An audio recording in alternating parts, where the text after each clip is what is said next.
सेब और अमरूद फरवरी 23 में लगाया गया है।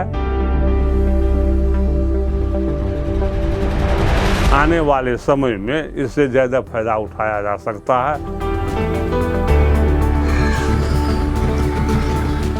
लेकिन किसान तो चाहता है तुरंत अभी लगाए, तुरंत नहीं है, इसमें 2-3 वर्ष धैर्य रखना पड़ेगा।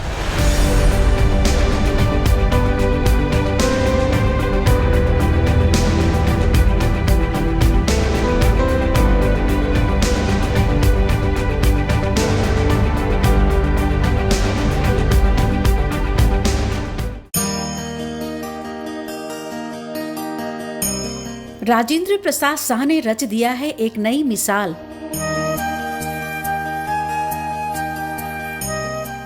मिट्टी से जोड़ी इन्होंने हर बाग की टाल, सेब, नींबू, आम और अमरूद जैसे फलों की खुशबू से हर खेत को बना दिया जैसे स्वर्ग का हाल।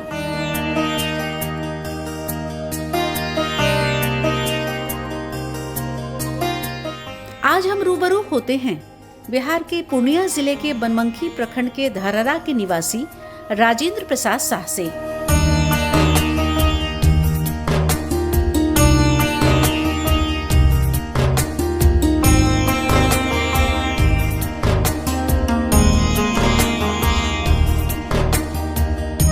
राजेंद्र अपनी लगभग 5 एकड़ की जमीन पर 900 सेब, 900 अमरूद, 500 नींबू और 50 आम के फलदार पौधों की मिश्रित बागवानी सिर्फ न की बल्कि प्रकृति के साथ रिश्तेदारी की है।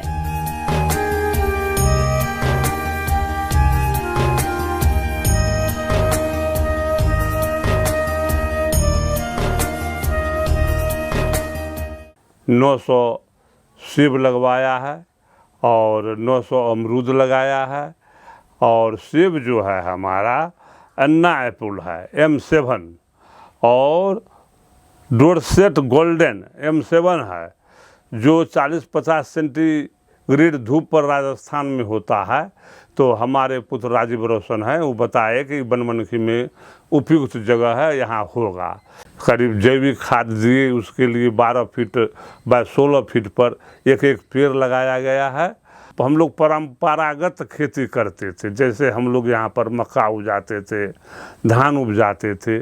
लेकिन हमारा पुत्र जो दिल्ली नोएडा में रहता है, उसको कम मन अपना काम है वहाँ करता है, तो घूमने के तहत उन्होंने देखा कि राजस्थान वगैरह में सेब है, तो बोला पापा आप जो है बनमनखी में खेती कीजिएगा तो ये अच्छा लगेगा। इसको पूरा बाउंड्री किया गया है।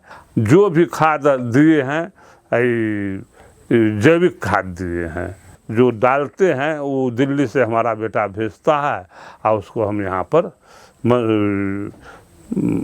ड्रिप के द्वारा सब पौधा को देते हैं।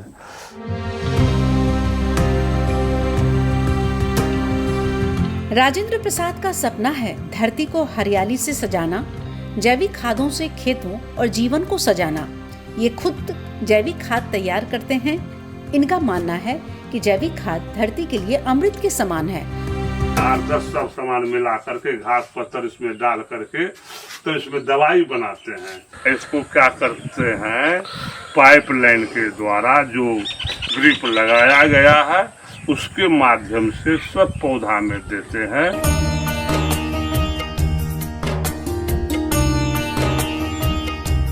राजेंद्र प्रसाद का मानना है कि तकनीकी विधि से खेती करने के लिए ज्ञान और प्रशिक्षण की आवश्यकता पड़ती है।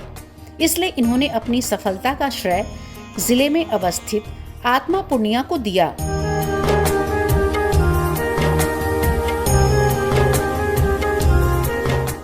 तो ये मेनली इसमें फ़ायदा होता है। और जहाँ तक कि इनकम की बात करें तो दोनों में बराबर ही इनकम होता है। जो इन्वेस्टमेंट होता है कॉस्ट ऑफ कल्टीवेशन का वो कम होता है।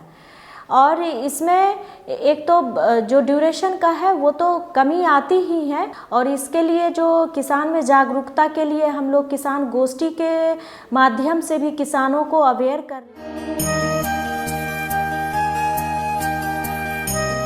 आत्मा पूर्णिया और कृषि विभाग के सहयोग से इनके बागों में ड्रिप के लिए अनुदान भी दिया गया।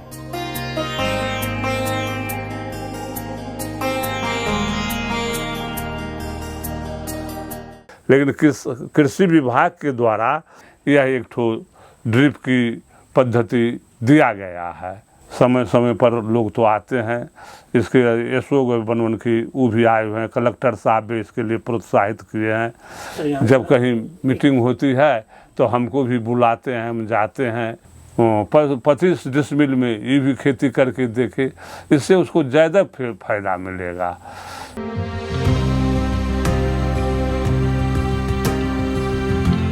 राजेंद्र ने न सिर्फ धरती को संवारते अपने सपने साकार किए हैं, बल्कि गांव से शहर तक मिसाल कायम किए हैं। वहीं इनके यहाँ 10 लोग काम कर रोजगार प्राप्त किए हैं।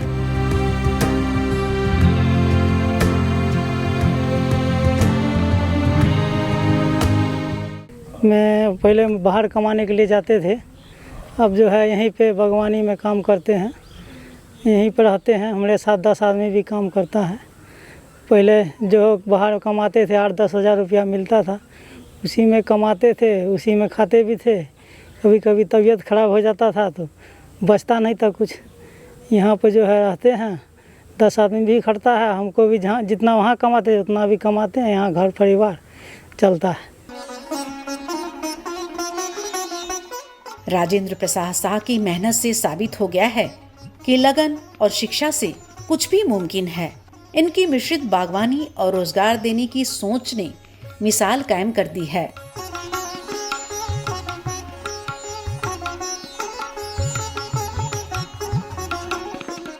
इसको देख रेख करना पड़ता है, इसके लिए बहुत ज़्यादा मेहनत की ज़रूरत है, किसान को जागरूक होने की ज़रूरत है। लेकिन यह माने किसान के लिए फायदेमंद खेती है। इस प्रकार किसान भाई, यदि हम मन और मस्तिष्क को सही दिशा में प्रवाहित करें तो निश्चय ही हमें सफलता मिलेगी। अधिक जानकारी के लिए आत्मा पूर्णिया से संपर्क करें।